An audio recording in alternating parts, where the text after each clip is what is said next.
ಕಾಶ್ಮೀರಕ್ಕೆ ಹೋದಾಗ ನಾನು ಸುಮಾರು ಒಂದು 3-4 ಸಲ ಹೋಗಿದ್ದೆ. ಈ ಬಾರಿ ನಮ್ಮ ಲೇಖಕರಾದಂಥ ಉಮೇಶ್ ಅವರ ಜೊತೆ ಹೋಗಿದ್ದೆ. ಭಾಳ ವಿಭಿನ್ನವಾದಂಥ ಅನುಭವ, ಅದು ಆಮೇಲೆ ಮಾತಾಡೋದು. ಹೋಗುವಂಥ ಸಂದರ್ಭದಲ್ಲಿ ನನ್ನ ಕಾಲೇಜ್ ಗಾಡಿಗೆ ಒಬ್ಬ ಡ್ರೈವರ್, ತುಂಬ ಸುಂದರವಾಗಿದ್ದಂಥ ಯುವಕ, ಕಪ್ಪುಗಡ್ಡ, ಬೆಳ್ಳಿಗೆ, ಅಫ್ಘಾನಿಸ್ತಾನದ ಪಠಾಣನ ರೀತಿ ಕಾಣ್ತಾ ಇರೋನು, ಗರಿಗರಿಯಾದ ಬಟ್ಟೆ, ತುಂಬ ಸುಂದರವಾಗಿ. ಇಡೀ ನನ್ನ ಪ್ರವಾಸದುದ್ದಕ್ಕೂ ಅವನು ಮಾತನ್ನೇ ಆಡಲಿಲ್ಲ. ಎಲ್ಲ ಕಡೆ ಕರ್ಕೊಂಡು ಹೋಗೋನು, ನಾವು ಹೇಳಿದ ಜಾಗಕ್ಕೆ ನಿಲ್ಲಿಸೋನು.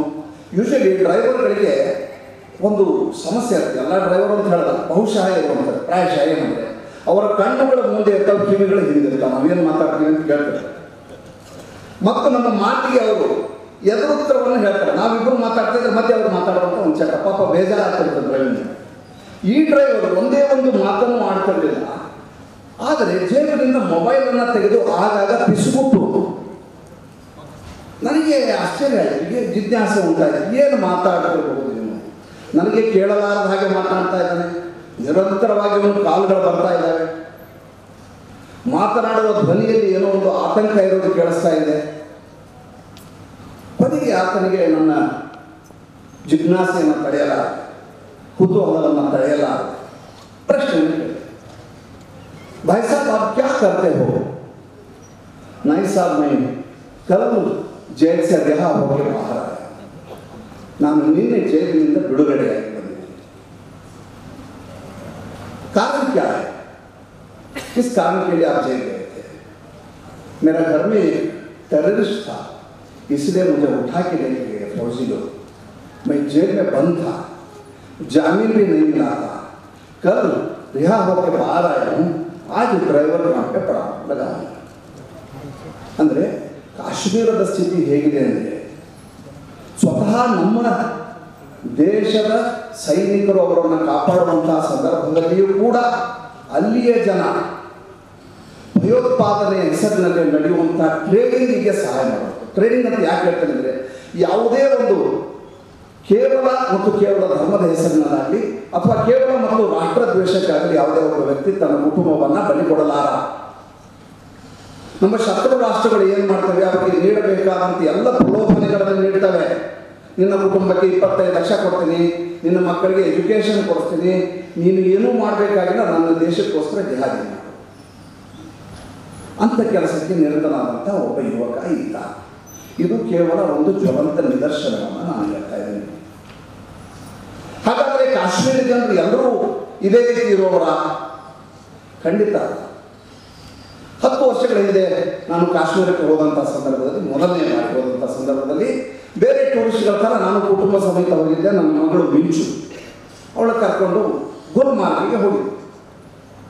ಗುಲ್ಬರ್ಗಕ್ಕೆ ಹೋದಂಥ ಸಂದರ್ಭದಲ್ಲಿ ಇದ್ದಕ್ಕಿದ್ದ ಹಾಗೆ ಒಂದು ಮಧ್ಯದಲ್ಲಿ ಒಂದು ಕುಮಾರಿ ಮಂದಿರ ಅಂತ ಇದೆ ಮಧ್ಯಕ್ಕೆ. ನೀವು ನಡ್ಕೊಂಡು ಹೋಗಬೇಕು. ಗುಲ್ಬರ್ಗಕ್ಕೆ ಹೋದರೆ ಕುಮಾರಿ ಮಂದಿರ ಸಿಗುತ್ತೆ. ಆ ಕುಮಾರಿ ಮಂದಿರ ಹತ್ರ ಹೋಗ್ತಾ ಇರುವಾಗ ಇದ್ದಕ್ಕಿದ್ದ ಹಾಗೆ ಹಿಮಪಾತ ಶುರುವಾಯಿತು. ಹಿಮಪಾತ ಶುರುವಾದರೆ ಹೇಗಿರುತ್ತೆ ಅಂತ ಯಾರು ಹೋಗಿ ಅನುಭವಿಸಿದ್ದಾರೆ ಅವರಿಗೆ ಮಾತ್ರ ಗೊತ್ತಾಗುತ್ತೆ. ಉಳಿದವರಿಗೆ ಅದು ರಮ್ಯವಾಗಿ ಕಾಣುತ್ತೆ, ದಿವ್ಯವಾಗಿ ಕಾಣುತ್ತೆ, ಸುಂದರವಾಗಿ ಕಾಣುತ್ತೆ. ಒಂದು ಸಲ ಹಿಮಪಾತ ಶುರುವಾದರೆ ನಿಮ್ಮ ಕಾಲುಗಳು ಅದರಲ್ಲಿ ಕುದಿಕೊಂಡಿರ್ತವೆ. ಕಾಲನ್ನು ಎತ್ತಿ ಮುಂದೆ ಇಡಲಿಕ್ಕೆ ಆಗೋದಿಲ್ಲ. 3 ವರ್ಷದ ಮಗುವನ್ನು ನಾನು ಅಂಗೈಯಲ್ಲಿ ಹಿಡ್ಕೊಂಡಿದ್ದೇನೆ.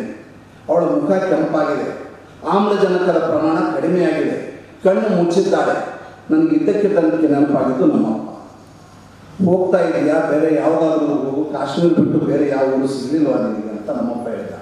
ನಮ್ಮಪ್ಪ ಹೇಳಿದ ಮಾತು ಕೇಳಲಾರದೆ ನಾನು ಕರ್ಕೊಂಡ್ಬಂದಿದ್ದಕ್ಕೆ ನನ್ನ ಮಗಳನ್ನು ಕಳೆದುಕೊಳ್ಳುವ ಪರಿಸ್ಥಿತಿ ಬಂತು ಅಂತ ನಾನು ಬಿಕ್ಕಿ ಆಡ್ತಾ ಇದ್ದೇನೆ. ಮೇಲ್ಗಡೆಯಿಂದ ಹಿಮ ಬೀಳ್ತಾ ಇದೆ, ಕಾಲು ಎತ್ತಿ ಇಡಲಿಕ್ಕೆ ಆಗ್ತಾ ಇಲ್ಲ. ಪಕ್ಕದಲ್ಲಿ ಒಂದು ಶೆಲ್ಟ್ರಲ್ಲಿ ಒಬ್ಬ ಅಲ್ಲಿಯ ಕಾಶ್ಮೀರಿ ವ್ಯಕ್ತಿ ಮೊಹಮ್ಮದ್ ಹಸನ್ ಅಂತ ಆತ ಓಡಿ ಬಂದು ನನ್ನ ಮಗಳನ್ನು ಎತ್ಕೋತಾನೆ. ಅವಳ ಕಾಲಿಗೆ ಬೆಂಕಿಯ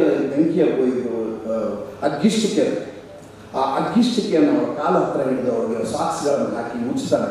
ಅವಳಿಗೆ ಹಣೆಯನ್ನು ಸವರ್ತಾನೆ. ಅವರಿಗೆ ಗೊತ್ತಿರ್ತದೆ ಕಾಶ್ಮೀರಿಗಳಿಗೆ ಹಿಮಪಾತ ಆದ ಸಂದರ್ಭದಲ್ಲಿ ಅವರಿಗೆ ಪ್ರಥಮ ಶುಶ್ರೂಷೆ ಏನು ಮಾಡಬೇಕು ಅಂತ ಚೆನ್ನಾಗಿ ಗೊತ್ತಿರುತ್ತೆ.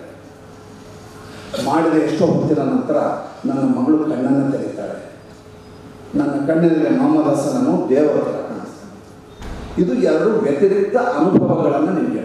ಅದಾಗಿ 3 ವರ್ಷಕ್ಕೆ ಮತ್ತೆ ನಾನು ಕಾಶ್ಮೀರಕ್ಕೆ ಹೋದಾಗ ಅಗೇನ್ ನಾನು ಅದೇ ಗುಲ್ಮಾರ್ಗಿಗೆ ಹೋಗಿದ್ದೆ, ಅದೇ ಹೋಟೆಲ್ ಹತ್ರ ಹೋದ ತಕ್ಷಣ ಆತ ನನ್ನ ಗುರ್ತು ಹಿಡಿದು ಕ್ಯಾ ಸಾಬ್ और एक बार आप आ गए इधर, हाँ मैं हमेशा आते रहता हूँ, मुझे कश्मीर बहुत पसंद है, धरती का जन्नत है, ये छोड़ के मैं कहाँ जाऊँ, ये मेरा देश का ये प्रतिष्ठा है, अस्मिता है, हमारा घर रहे, हमारे घर में एक दिन रहे, मेरा घर बहुत छोटा है, सिर्फ 5 कमरे, ಅಲ್ಲಿ ಒಂದು 5 ಕಮರೆ ಮನೆ ಇದ್ರೆ ಚಿಕ್ಕದು ಅಂತಾರೆ, ನಮ್ಮಲ್ಲಿ ಸಿಂಗಲ್ ಬೆಡ್ರೂಮ್ ಅಂತೀವಿ, ಅಲ್ಲಿ ಒಂದು 5 ರೂಮಿನ ಮನೆ ಇರುತ್ತೆ. ಅಂದರೆ ಇರುವ ಎಲ್ಲ ವ್ಯಕ್ತಿಗಳು ಹಾಗೆ ಇರ್ತಾರೆ ಅಂತ ನಾನು ಹೇಳೋದಿಲ್ಲ.